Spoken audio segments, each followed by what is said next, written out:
Welcome to Revive Ministries Podcast. Today, we are continuing to March, and the theme is discovering what's next. We're reminded of the seasons of recovery and healing, whether you're going through grief, whether you're going through um, a life change, a life event. Maybe it's a new disorder that you didn't think you had.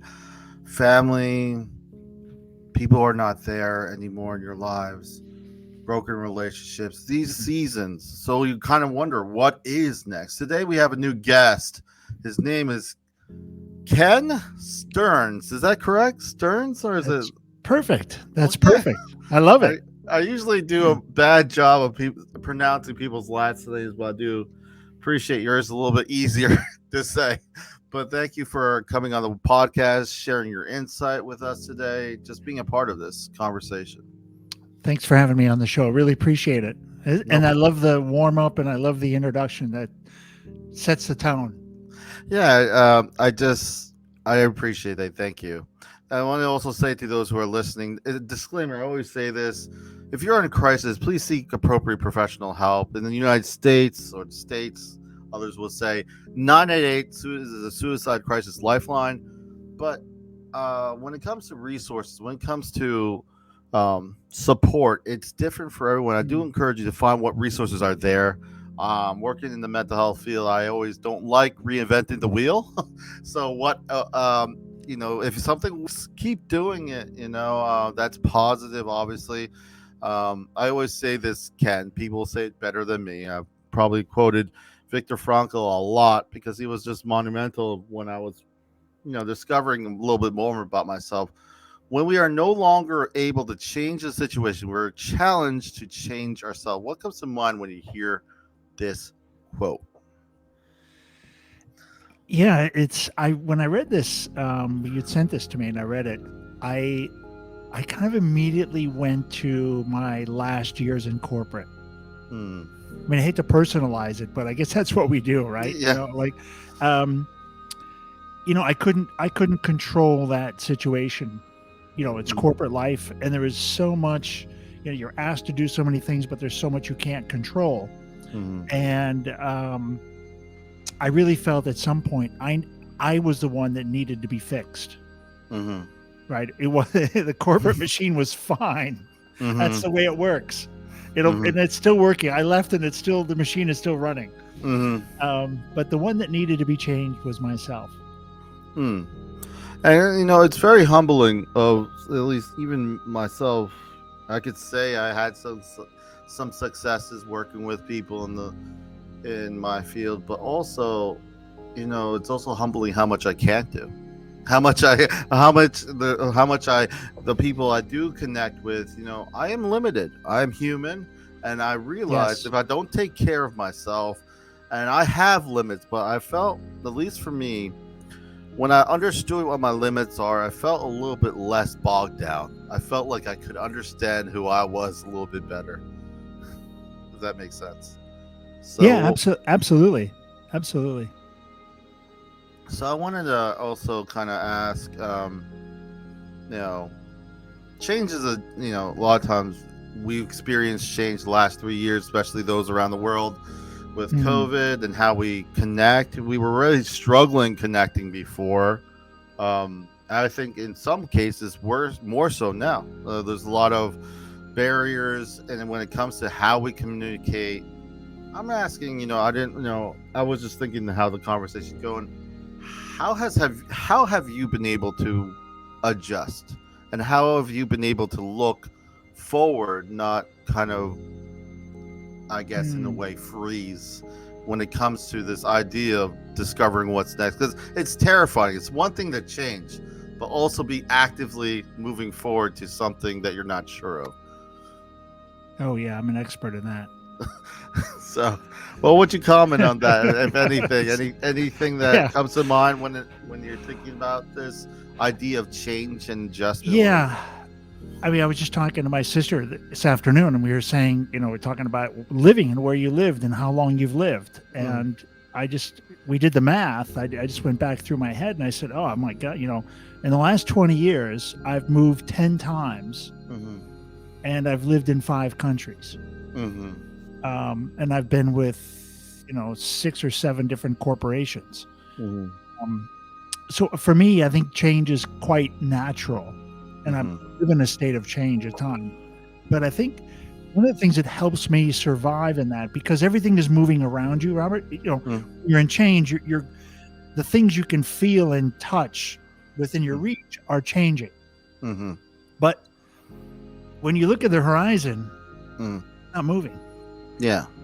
Yeah. So I try to ignore the chaos around me, Mm-hmm. knowing that is part of that process, and Mm-hmm. the change is going to be a bit chaotic, and there's a bit of that. You got to walk through mud, and then you're walking in sand, and you don't know what the ground. You can't see the water. You can't see the ground sometimes. But if you keep focused on this horizon, I call it kind of horizon thinking. If you keep focused on that, what's the end game? What's it going to look like, at this point, or when I get to this place? What is that? Put myself there, and then the change is less painful. It's less obvious. Does that make sense? Yeah, I feel for me, I've learned in a different way is that I do my best work when I slow down. I say this a lot of times. For me, it's for me a lot of times. I'm like, I can speed up. I can do things quickly, but like the urgency of life really doesn't always measure for what is happening. A lot of times, we get a lot of confusing conversations. I mentioned connections, but there's a difference between communicating and connecting with someone. There's definitely a difference. I can communicate to you, hey, the weather's not that great today, but I could connect with you by kind of really diving a little bit more about myself and what it means to. And I feel these conversations come internally for me. So I do like when it comes to when it comes to this topic about change. I could do a lot of things, but it's an old saying: you could be jack of all trade, master of none. So for me, I like to just know my limits, and also I've embraced lately a little bit more that I am unfinished, and my life will always be in a state of unfinishedness. And then for me, that sounds. Yeah, some people would hate that notion, but for me, yes, the process of it, honestly, is something that I've come to.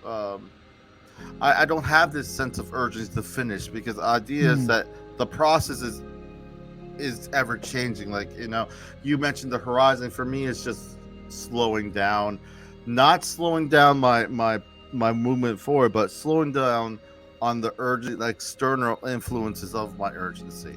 I am focused on one thing at a time.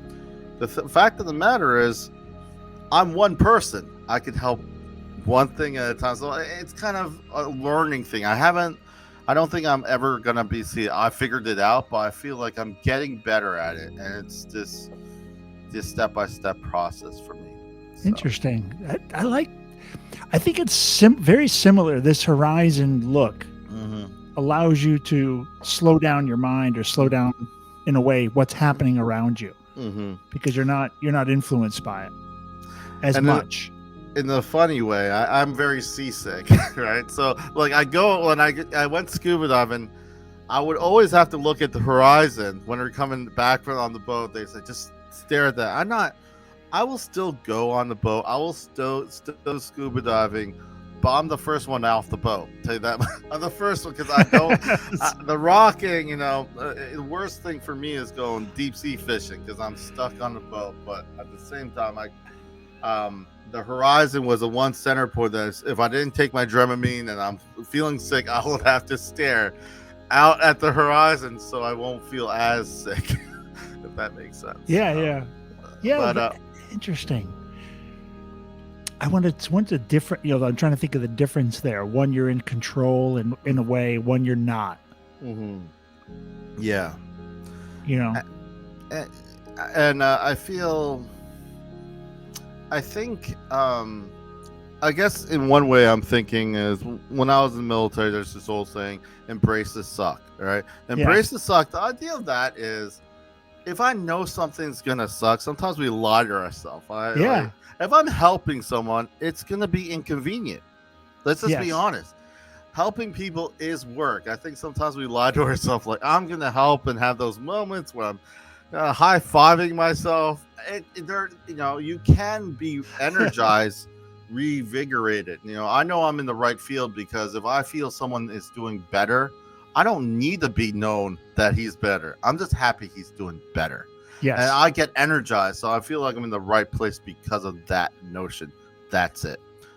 So a lot of times I said, again, people say better than me. And I think we're kind of leading towards this. But Veronica said it this way: to know yourself, you must sacrifice the illusion that you already do. And I feel that's the constant change. Is nothing to feel bad about. I think who I was 10 years ago is a little bit changed. My priority is different. What's important to me is different.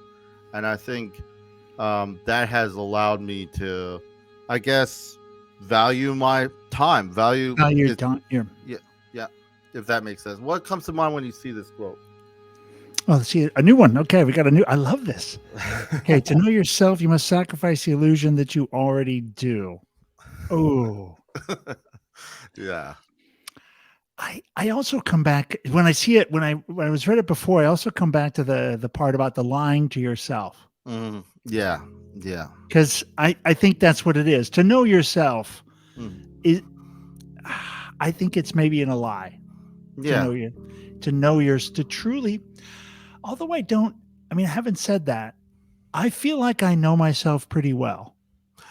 Yeah, I- I think it's what she's trying to know is that we don't want to say like static, that we could be nostalgia to the point where it just is so heavy that we don't really look that of the change of who we are. I think at the core we may know who we are, Yes. but at the same time our priorities change. What's important to us change. So saying, oh, I remember back in the day was great, but if your best moment, this is an outreach, and yeah, it's not does not proselytize, but I remember being a church leader. People will say the best time in church was 15 years ago. I would say that's a problem.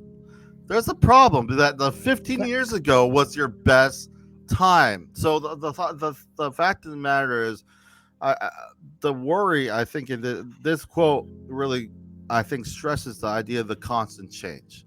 The idea that I'm you seeing it yourself, a little different now. yeah, Yeah. Now that you talk it through, I see it a bit. It's a bit deeper than what I thought. yeah, and I think that's the one thing I love about these types of quotes and questions is there's more questions afterwards, and about it. So there's never gonna be like I figured it out. I think when I was in sometimes we like it clean and neat, like the answer, but I think a lot of times ourselves, it's much deeper, but at the same time it's also simple because our lives might be a mess, our whole situation might be a mess, but why we do it is simple. I do it because we think of our lives as more long term versus short term. If I think of my life long term, like any investment, I'll probably make smarter choices. If Right. it's short term, it's just what it is. Ken, I'm sorry to kind of speak so much, but I want to give you an opportunity. I love that. New guest. You're a new love guest, and I just want to give you an opportunity to tell us a little bit about yourself, your journey. This is your time and space to kind of share. How did you get where you are today? What are you like? People listening may not know what you're up to. We'll put all your information into the notes that you would like to share. But what would you like to share with the guests about what brought you to where you are today, what you've learned along the way, and anything that you're comfortable sharing? Yeah, and I think too the discovering what's next. 13 months ago, I was working and living and had a job in Vietnam. I was living overseas, and I was an insurance guy, doing insurance guy stuff, and I was preparing myself for what's next, which was to come back to the U.S. After 20 years abroad. I had written a book, and I was going to take that book, and I had crafted 400 questions. And I wanted to take the questions, put them in a jar, travel around the country, meet people, and interview them. with the same set of questions. Now, everybody would get different questions, but there's only 12 topics. Mm-hmm. So everybody's going to get the same questions in a way, same topics. And I did that. I started in April of last year. And so I was on the road about 8 months. I did 60 cities. I interviewed 200 people. And, it's been an absolute magic 12 months. And since I've been back, and hard to believe that I hadn't even bought my van yet, and so I'm trying to everything that's happened in the last 12 months. It's a ton of stuff that's happened, and and I'm a bit shocked to even talk about it because it's hard to realize that actually I did that. Like, holy cow, I've been going like a maniac, and especially this topic.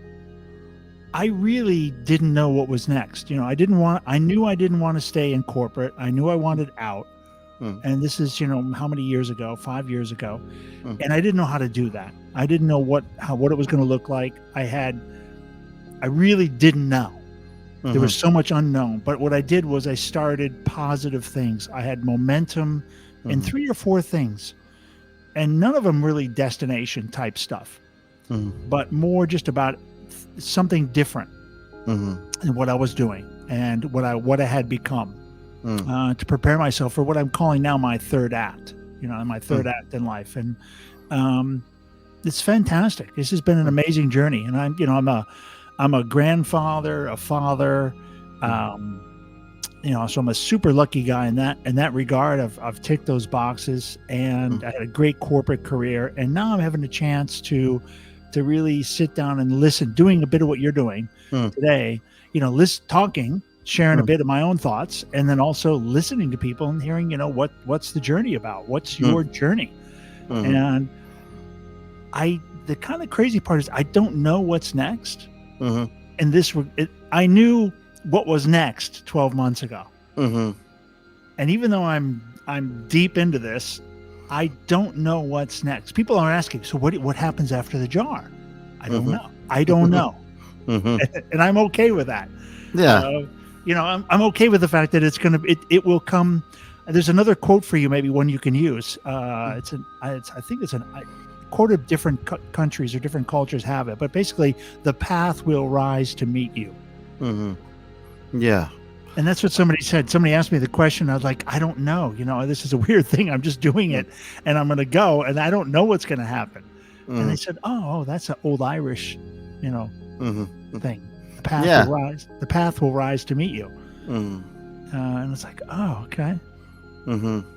So that's kind of what I've been doing the last year, and before that was just like I said, as an insurance executive and talk business stuff all day long. But I'm doing what I really love right now. That's when I think about what you mentioned about you're not knowing what's even next, and people asking you what's next. I think about sometimes external pressures of actually having an answer for that sometimes. Yeah. Oh, it's sure. The fact of the matter is, it's okay, and I do appreciate you mentioning this. It's okay to not know what's next. I remember Martin Luther King. I mentioned this quote last month because February, African American history, and one thing he said was, "You don't need to know the whole staircase to take the first step." So the idea is, I love that. The idea is really, it's okay to not know. It's almost, I think a lot of times we get stuck when we want to know the whole staircase. The idea is we're not supposed to. I think you're not supposed to know. I think if we knew, it cheapens the whole journey itself, because we ourselves are kind of constantly readjusting and adjusting. And I think what you mentioned at the end, that you were okay, and it kind of sparks of what I was mentioning was embracing that we are, if we really think about all of us, we are unfinished always. Yeah, I love that. The constant thing of unfinishedness, and like in our lives, we're always told to finish, and you can't really. And there is good things to have goals, but along the way is where life really happens. During those goals that we have. So I feel, Absolutely. I Falling think, down on your face, yeah, getting back up and yeah, and I think a lot of times, it's important to, just like in anything, you invest, a lot of times value, and especially nowadays, because people can't communicate well. When I see people texting when they're having family reunions, and no one's looking at each other, no one's talking or engaging. It's been 20 years that they've never seen each other, and everyone is just there on their phones, ignoring each other. And talking about Instagram. I laugh about this because I'm guilty of it. All of us, we're honestly so consumed of the fact that, and it's interesting because we have so many ways to communicate, but we do it worse today. We do it worse. It's nice when you have a refreshing conversation. You're talking to someone that's present, asking questions, not just because they're, and I'm saying this because your story kind of lends to it. Stories. That's part of why I made the podcast. I remember for me, I found it intriguing, my own story, but also something about stories comforting. When you hear someone with a similar story, it provides support for yourself that you're not alone. But also stories later on kind of unfold to kind of understand the human side. We're actually very human, and it kind of, in a way, provides a community of stories. And like one of the ways that stories can be actually be told is obviously how we're saying it, like words, but also stories, and like some things cannot be told in just words. You got music that shapes stories and lyrics, and I feel like there's so many ways we communicate in different ways to share stories, and it's a beautiful thing because people care about the character. They don't care about what you accomplish. At the end of the time, when everything kind of when the rubber hits the meat and you're struggling there, you may be having a terminal illness, or a family member you're maybe losing. It doesn't matter any of the titles you had. It matters the stories and the connections you had, and that's basically it. They always, means nothing, Robert. Means nothing. I can tell you, man. I left I had a great title, and I left the job. As soon as I told people I was leaving, I was dead. No one cared. I couldn't help them. I wasn't their boss on the next salary review. I wasn't in the project they were working on. I might as well have been dead. But I mean, it's a harsh way to say it, but there's some truth to it, right? You got to worry about yourself. In this life, you have to take care. Obviously, you need to take care of other people, but you have to take care of yourself first. Before, it's like the oxygen mask in the airplane. Right. You can't help somebody else until you help yourself, friends.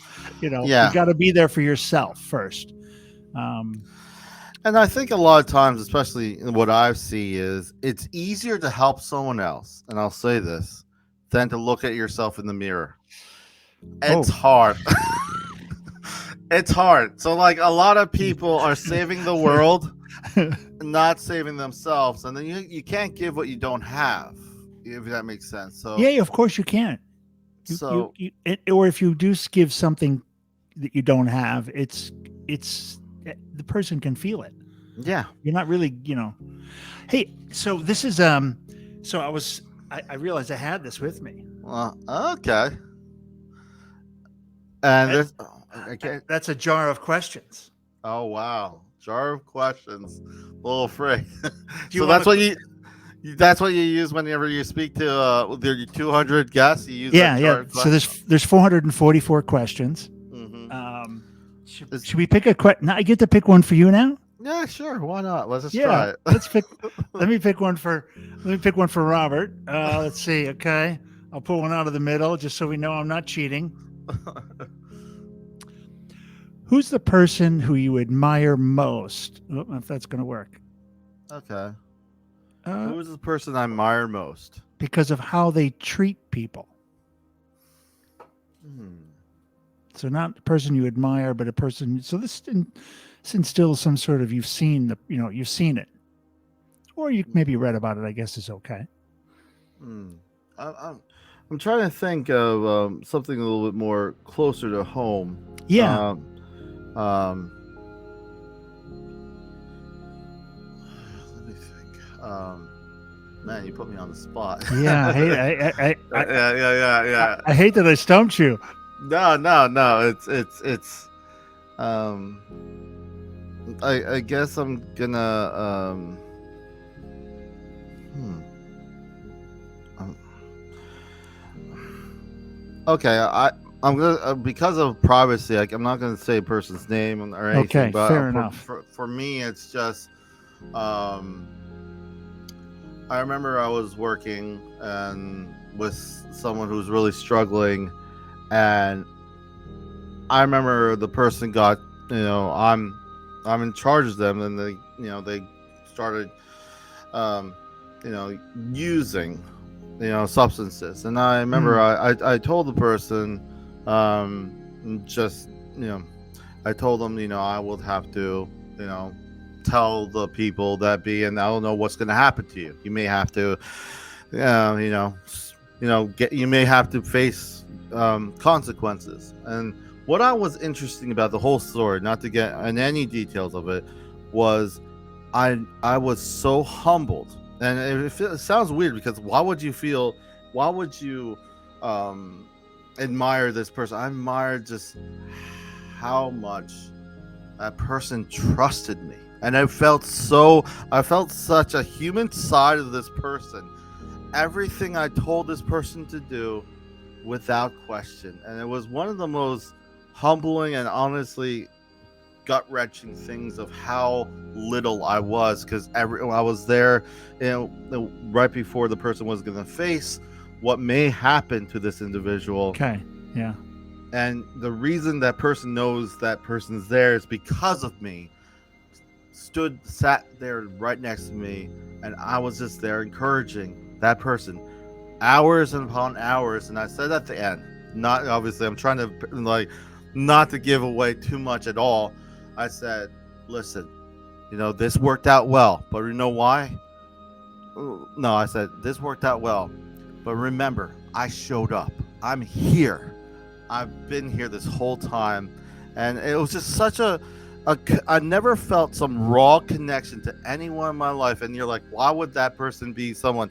He or she just made the mistake. It's just how human and honest the person was with me. And it was just, for me, I was just, the person could have lied to me, and I would have known.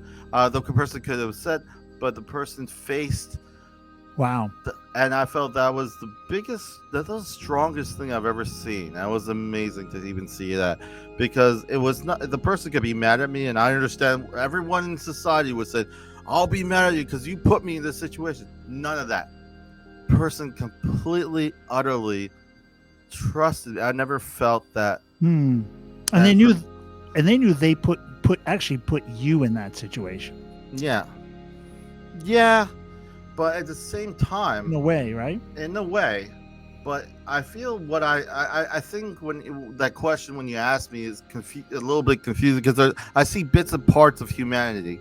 That's beautiful. So I admire that. So whenever I see someone, it's just like when you see a kid who steals cookies, and you're like, he comes with no reason to come, and he admits it.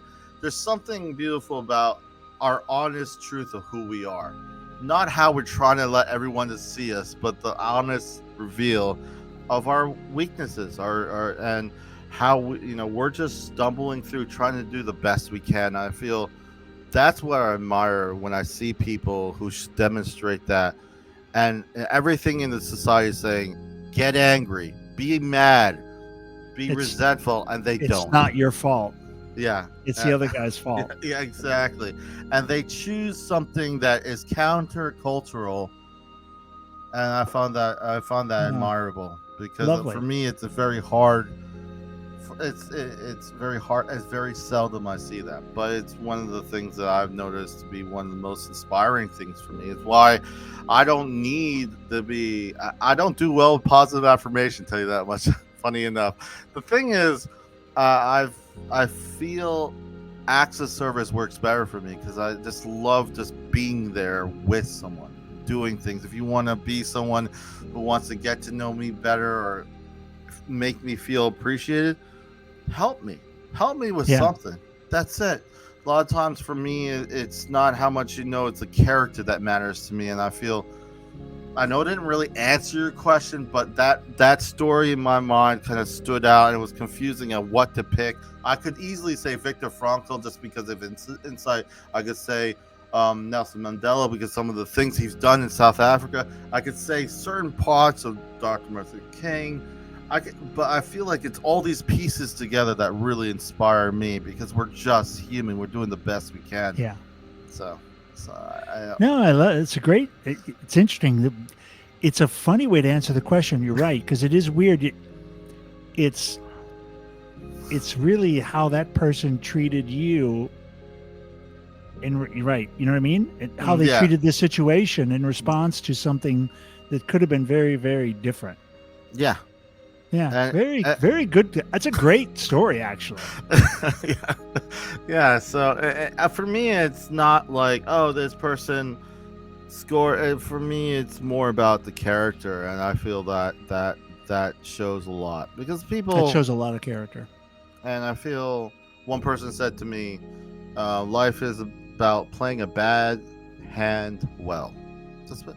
A lot of times we have we're playing a bad hand well, so it's like so you know when to fold them, when to hold them. Sometimes bluff, sometimes you lose it all. You're all in. Yeah, and like people say, "Oh, I don't have children," but like a lot of people are like, "Oh, when do you know when you're a good parent?" I know my brother was talking. You never do. Never knew. You never have a guide. You're just rolling with it. Like I remember a lot of times when I was in the military, and we're just we're like, oh, how'd you? I was working on aircraft. Like, how'd you know what to do? And like, we just did what we could at the moment. We only tried to fix what we can change, and what we couldn't change, we didn't have time to look at that. So it was one of those things. And I think a lot of times I had my best working, I guess, experiences because of such camaraderie, because it was no one's better. Everyone's just there trying to. I was serving in 2004, so right around 9/11 or during that. So it was just really just that those moments. So I can't say everything like was bad, whether segments of my life, but I can say there's bits and pieces that stood out to me that I would say was beautiful, whether it's people or it's moments. That has been kind of what I've learned along the way. I want to shift it over to you. The theme, we talked about discover what is next. What has been helpful for you to decide? I know you have not really decided what is next. I know before this, but what has helped you keep the momentum forward?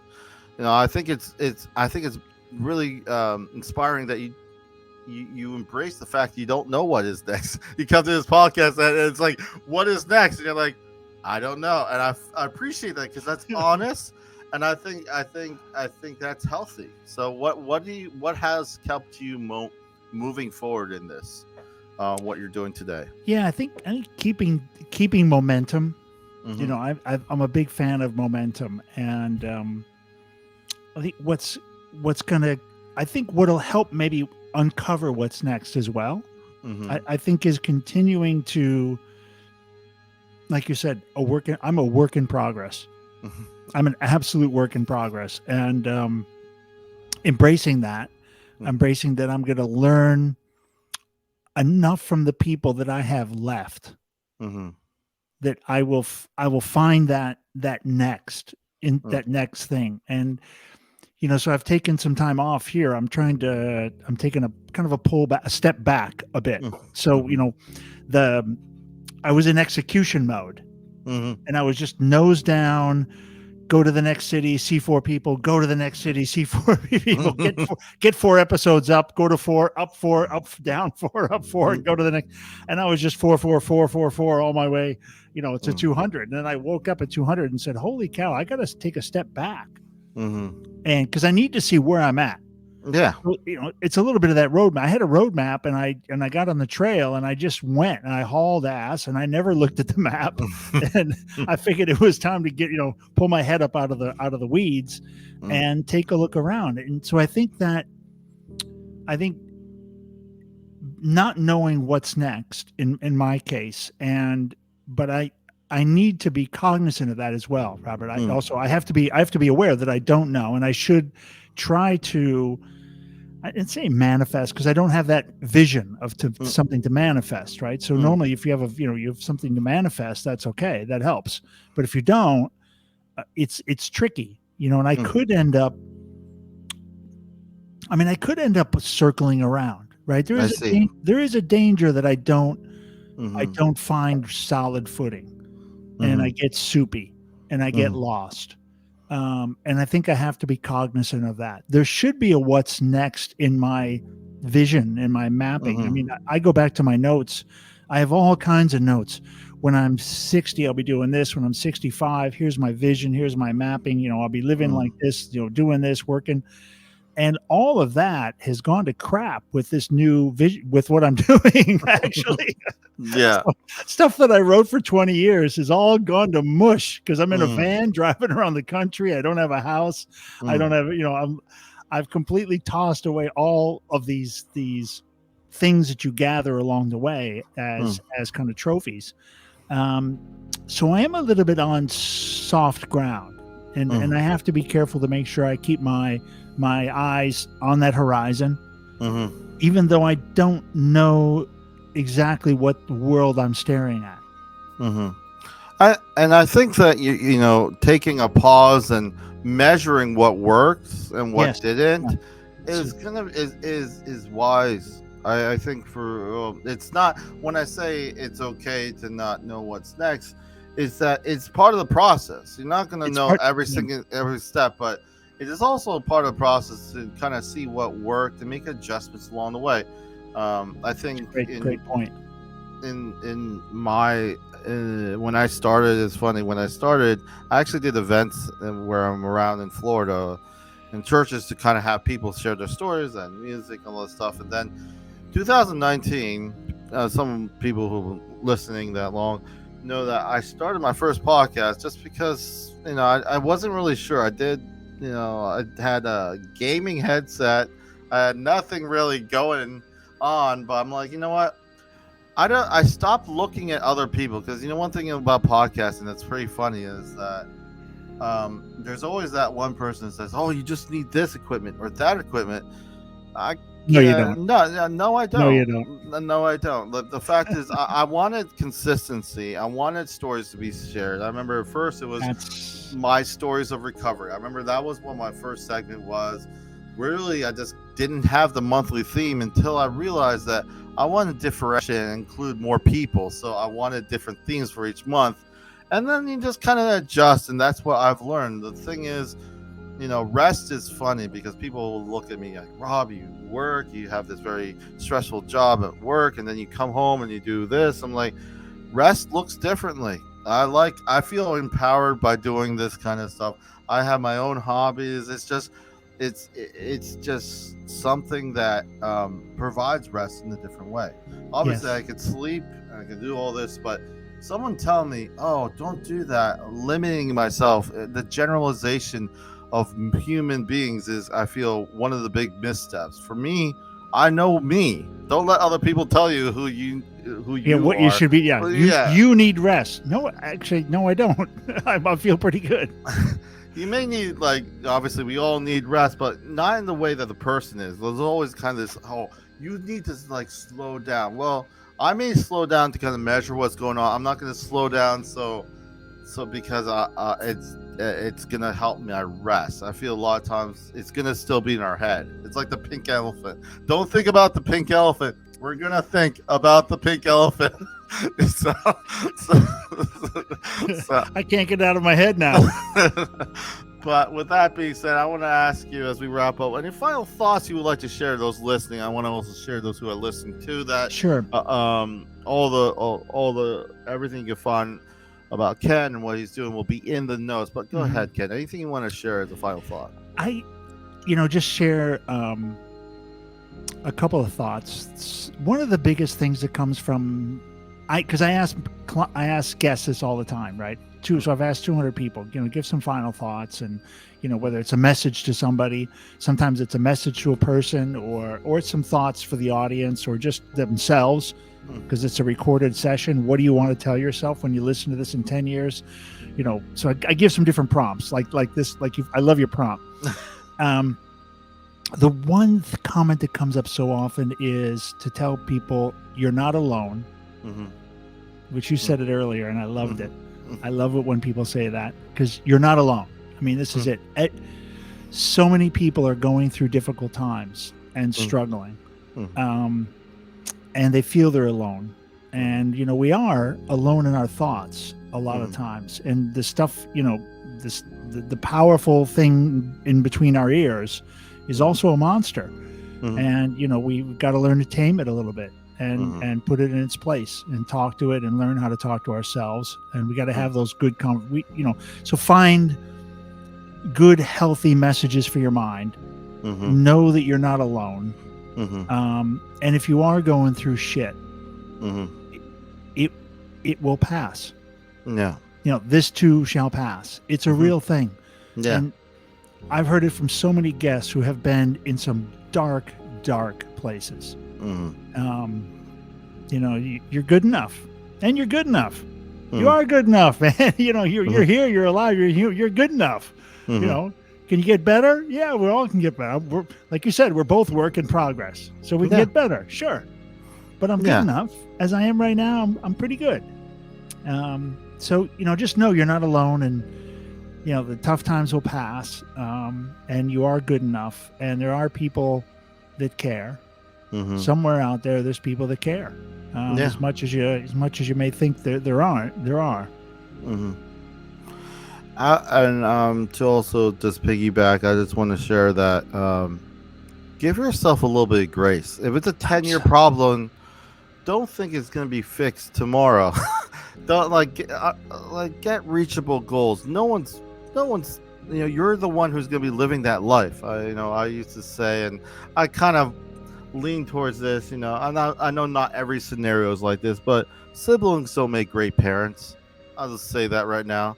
Siblings don't make great parents. So I'm just I'm gonna 100%. I just want to with saying that is, know that the urgency, you getting better, is a choice that only will stick if you want to do it. Like, if I want to get healthier, I want to get healthier. If I don't, if someone else is telling me outside, it probably won't stick. What is next is not someone else's what is next. It's your what is next that matters. So I just want to share that as we close. But I want to say thank you so much for joining us and sharing your thoughts with us today.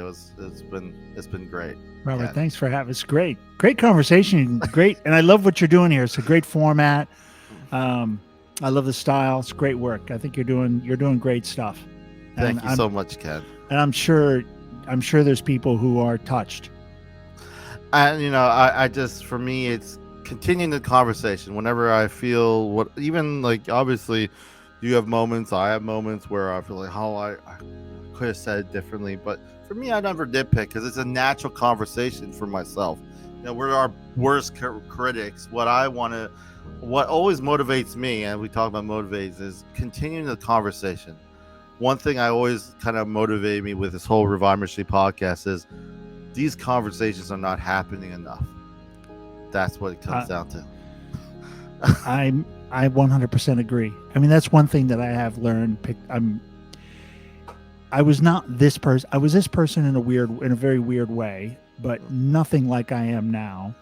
And it's changed me quite a bit, having these conversations, listening to people.